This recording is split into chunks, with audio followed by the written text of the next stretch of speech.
শ্রী সঞ্জয় শাস্ত্রী জ্যোতিষ চ্যানেলে আমার প্রত্যেকটা দর্শক বন্ধুদেরকে আন্তরিকভাবে শুভেচ্ছা ও ভালোবাসা জানিয়ে আজকে দর্শক বন্ধু জ্যোতিষ অনুষ্ঠান আপনাদের সামনে শুরু করছি।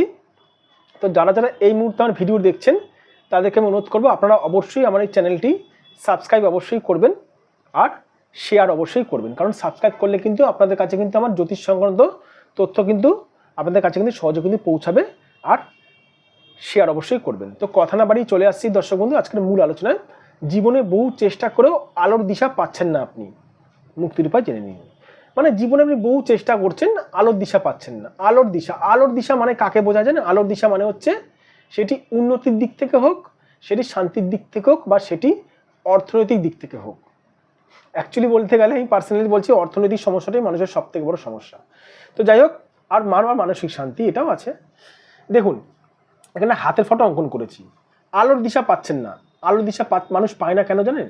বহু রকম কানেকশানের জন্য। কিন্তু বহু রকম কানেকশান নিয়ে আমি যদি আলোচনা করতে যাই সারা রাত লেগে যাবে।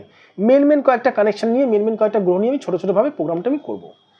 এখানে দেখুন, যদি আপনার গ্রহণযোগ থাকে, রাহু আপনার খারাপ আছে, রাহু থেকে কোনো রেখা যদি রবিকে টাচ করে, আর রবি যদি খারাপ থাকে আপনার সরু মতন রেখা, হালকাভাবে রেখা যদি টাচ করে, রবি যদি আপনার খারাপ থাকে, তাহলে ভেবে নেবেন আপনার গ্রহণ দোষ আছে।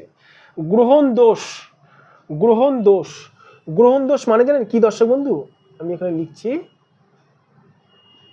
গ্রহণ দোষ নেই তো আপনার। গ্রহণ দোষ মানে হচ্ছে মানে যে কোনো জায়গাতে গিয়ে আপনি যা কিছুই করুন না কেন আপনার মধ্যে কিন্তু আলোর পরিস্ফুটন, মানে আলোর বলতে গেলে আসবে না। আলোটা কি বোঝায়? আপনি কোনো ভালো কাজ করলে সেই কাজের নাম পাবেন না, সেই আপনার নাম সুনাম ছড়াবে না চারদিকে। এটা হচ্ছে ব্যাপার যদি গ্রহণযোগ থাকে আপনার।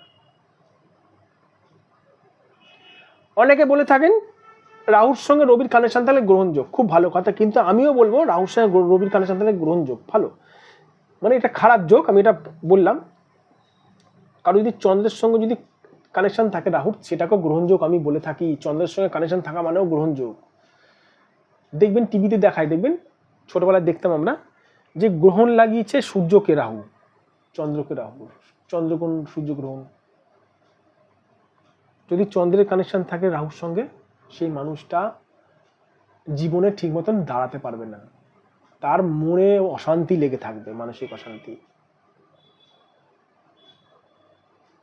এবার এই জন্য আপনারা কি করছেন? এই জন্য আপনারা নিজেরা টোটকা টিপস করছেন, কিচ্ছু হবে না দর্শক বন্ধু। আমি বারবার করে বলি একটা কথা, যাদের মনে হচ্ছে এরকম সমস্যা চলছে, সবার প্রথমে সঠিক একজন জ্যোতিষ দ্বারা নিজেদের ভাগ্যটা বিচার করান।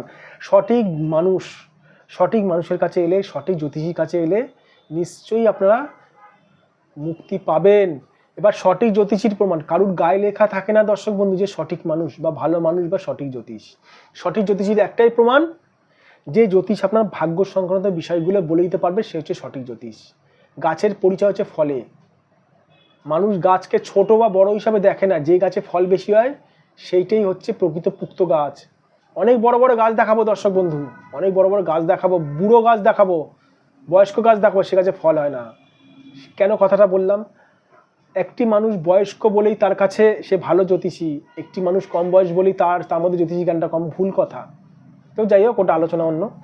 যাদের মনে হচ্ছে আপনাদের এই সমস্যাটা চলছে, তারা যদি মনে হয় আমার সঙ্গে যোগাযোগ করতে পারেন। এটা আমার হোয়াটসঅ্যাপ নাম্বার, প্লাস এটা আমার বুকিং নাম্বার, এটা আমার ফোন নাম্বার 9433811696। এটা আমার হোয়াটসঅ্যাপ নাম্বার, প্লাস এটা আমার বুকিং নাম্বার 9433811696। এটা আমার ফোন নাম্বার 7003115041। আর যারা দূরের মানুষ, আমার মানে মুম্বাই, দিল্লি, ব্যাঙ্গালোর থেকে আমার প্রোগ্রামটি দেখছেন, আমার চেম্বারে যারা আসতে পারছেন না, তাদের ক্ষেত্রে বলবো আপনারা অনলাইন বুকিংয়ের মাধ্যমে আমার কাছে বিচার করাতে পারেন। পরিষ্কারভাবে হাতের ফটো পাঠিয়েও বিচার করাতে পারেন। ভালো থাকবেন দর্শক বন্ধু, আবার আমি চলে আসবো নতুন ভিডিও নিয়ে।